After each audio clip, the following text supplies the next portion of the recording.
আজ আমরা এসেছি নিউ ব্যারাকপুর পৌরসভার সামনে, যেখানে এমএলএ অর্থাৎ বিধায়ক সৌরভ শিকদার আসছেন। তার ঝটিকা সফর আপনাদের একদম ক্লোজলি দেখাবো। সঙ্গে থাকুন, দেখতে থাকুন ই নিউজ ভারত এবং খবর।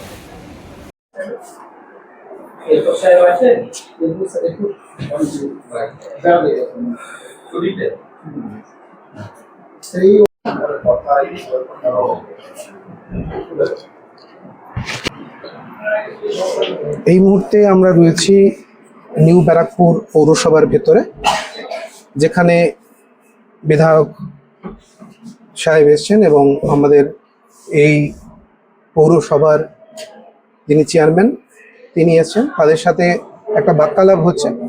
আমরা আপাতত বাইরে ওয়েট করছি, তিনি এলে আমরা আপনাদের সামনে সরাসরি দেখাবো। দাদা, ঝটিকা সফর এই সম্পর্কে একটু বলুন। হ্যাঁ, ঝটিকা সফর না, আমার আশা ছিলই। কালকে আমি উত্তর দমদম পৌরসভায় গেছিলাম এবং আজকে এখানে এসেছি। দেখুন, মুখ্যমন্ত্রীর নির্দেশ, আমি সেই নির্দেশ পালন করতে এসেছি তার আজ্ঞাবহ হয়ে। যেটা হচ্ছে যে আমাদের স্বচ্ছ সরকার, দুর্নীতিমুক্ত সরকার।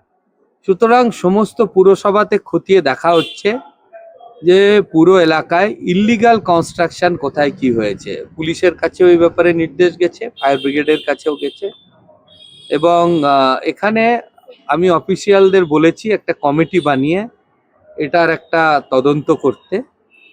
আমি আপনাদের মাধ্যমে এই নিউ ব্যারাকপুর পৌরসভার এলাকাবাসীদেরও বলবো, আপনারাও এগিয়ে আসুন, সরকারের চোখ কান হন।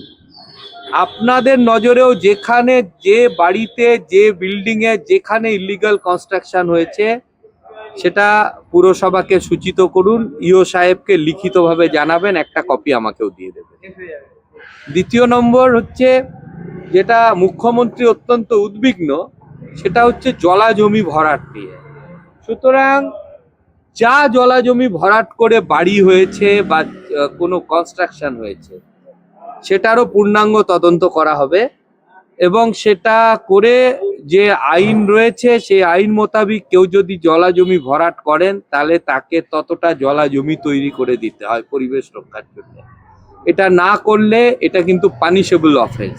সুতরাং আমরা তারও একটা তালিকা তৈরি করছি এবং এই পুরসভার বাসিন্দাদের কাছে এটাও আমার অনুরোধ যে আপনারাও আপনাদের নজরে থাকলে নিশ্চয়ই জানাবেন। দেখুন, আমাদের এই সরকার খুব ট্রান্সপারেন্টলি, এটা মানুষের সরকার, তো জনগণের সরকার। তাই মুখ্যমন্ত্রীর নির্দেশ হচ্ছে জনগণকে সাথে নিয়ে সমস্ত ডিসিশন নিতে হবে। তাই আমরা এই ডিসিশনে জনগণকেও সামিল করতে চাইছি। সেই জন্য আশা, আমি এসে ওনার নির্দেশ আমি বলে গেছি, তারপরে এই রিপোর্টটা তৈরি হয়ে গেলে আগামী পদক্ষেপ নেওয়া হবে। যে আপনি যে মোটামুটি সব পৌরসভায় যাচ্ছেন, তো কি মনে হচ্ছে পৌরসভায় গিয়ে আপনার কতটুকু আপনি স্যাটিসফাইড? না, দেখুন, স্যাটিসফাইড না, মানুষের মধ্যে কোথাও কোথাও যেখানে কাজ হয়নি সেখানে তো ক্ষোভ রয়েছে।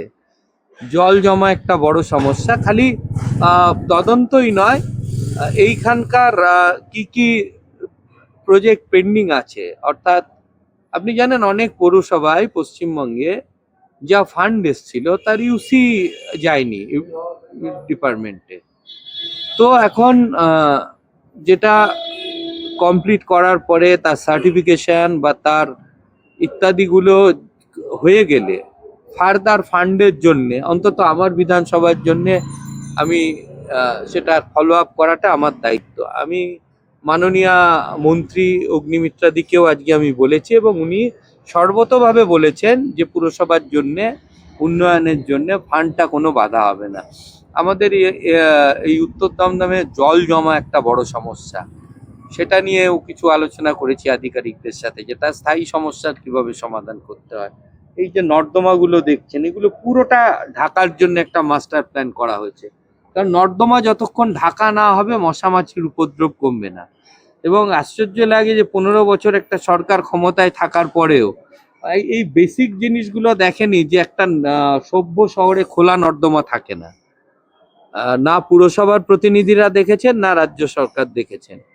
তো মানুষকে এই বেসিক সুবিধাগুলো দিতে হবে, এটা মানুষের অধিকার। মানুষ তো ট্যাক্স দেয় কিসের জন্য? এর জন্যই তো দেয়।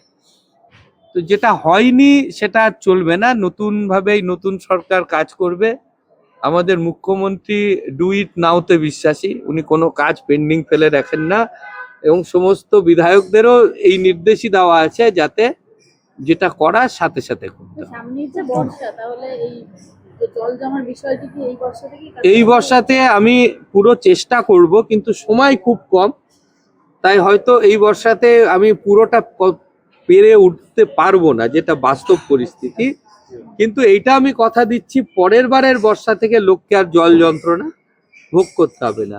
কিন্তু এই যে কদিন সময় আছে, যুদ্ধকালীন পরিস্থিতিতে পুরসভা কাজ করে যাতে যতটা মানুষকে রিলিফ দেওয়া যায় তার চেষ্টা করা হবে। আচ্ছা, এমন তো প্রচুর অভিযোগ আছে যে জলজমি বুঝিয়ে বেআইনি নির্মাণ হয়েছে, তো এখানে কি বুলডোজার অ্যাকশন দেখতে পাওয়া যাবে উত্তর দমদমে? আগে তালিকাটা তৈরি হোক, তাই যেখানে বুলডোজার দরকার, বুলডোজার তো ভালো জিনিস, বুলডোজার তো লাগবেই সেখানে। এখন এখন এখন তো হাইটেক যুগ, ম্যানুয়ালি করতে অনেক টাইম লাগে, বুলডোজার কাজটা সোজা করে দেয়। কিন্তু আগে কোথায় বুলডোজার দরকার হবে, কোথায় হবে না, আগে সেই তালিকাটা তৈরি হোক। দেখুন, আমরা আমাদের মুখ্যমন্ত্রী অত্যন্ত মানব দরদীয়, সুতরাং কাউকে ভিটে ছাড়া বাড়ি ছাড়া করার উনি পক্ষপাতী নন। কিন্তু আপনাকে পরিবেশ রক্ষার যে নিয়ম রয়েছে সেটা আপনাকে মানতে হবে, এবং যারা দেরি করেছেন সেটা উইথ ইন্টারেস্ট মানতে হবে। ইন্টারেস্ট মানে কিন্তু টাকা পয়সা বা পেনাল্টির কথা বলা হচ্ছে না। পরিবেশকে যতটা নষ্ট করেছেন তার থেকে বেশি পরিবেশকে ফিরিয়ে দিতে হবে, এবং এই ব্যাপারে আমি কোনো আপোষ করব না। আজকে অফিসিয়াল কথা বলে কিছু দেখুন, অফিসাররা তো সবসময় কাজ করতে চায়, অফিসারদের হাত পা বেঁধে দেওয়া হয়। আমাদের এই সরকার এসে অফিসারদের সেই কনফিডেন্সটা ফিরিয়ে দিয়েছে, পুলিশ থেকে শুরু করে সরকারি অফিসারদের সেই কনফিডেন্সটা ফিরিয়ে দিয়েছে যাতে তারা তাদের ডিউটিটা করে। তারা খালি ডিউটি করুক, তাদের বিজেপির হয়েও কথা বলতে হবে না, কারোর হয়ে কথা বলতে হবে না। তাদের সরকার যে জন্য মাইনে দেয়, তারা যদি সেই কাজটা করে, মানুষের আপনি আপ উপকার হয়ে যাবে। আপনি এয়ারো সিটির একটা প্ল্যানিং করবেন বলেছিলেন, সেই কনসেপ্টটা নিয়ে যদি আমি এয়ারো সিটি নিয়ে অলরেডি আপনারা হয়তো অবগত আছেন, আমি দিল্লিতে গিয়ে মাননীয় সিভিল এভিয়েশন মিনিস্টারের সাথে একটা প্রাথমিক মিটিং করে এসেছি, আমার প্রস্তাব দিয়ে এসেছি। একটা দীর্ঘমেয়াদী প্রজেক্ট, আমি এখানকার এয়ারপোর্ট ডাইরেক্টরের সাথেও কথা বলেছি, তার জন্য জমি চিহ্নিতকরণ এবং তার যে একটা প্রপার প্ল্যানিং, আশা করি আমাদের এই বাজেটের পরেই শুরু হয়ে যাবে। ধন্যবাদ। আমরা সরাসরি দেখালাম আপনাদেরকে যে এখানে উত্তর দমদম পৌরসভায় এসে মাননীয় বিধায়ক কি বললেন। আমরাও ওনার সাথে সহমত। দেখা যাক আগামীতে উনি কী ধরনের স্টেপ নিতে চাইছেন। সঙ্গে থাকুন, দেখতে থাকুন ই নিউজ ভারত এবং খবরাখবর।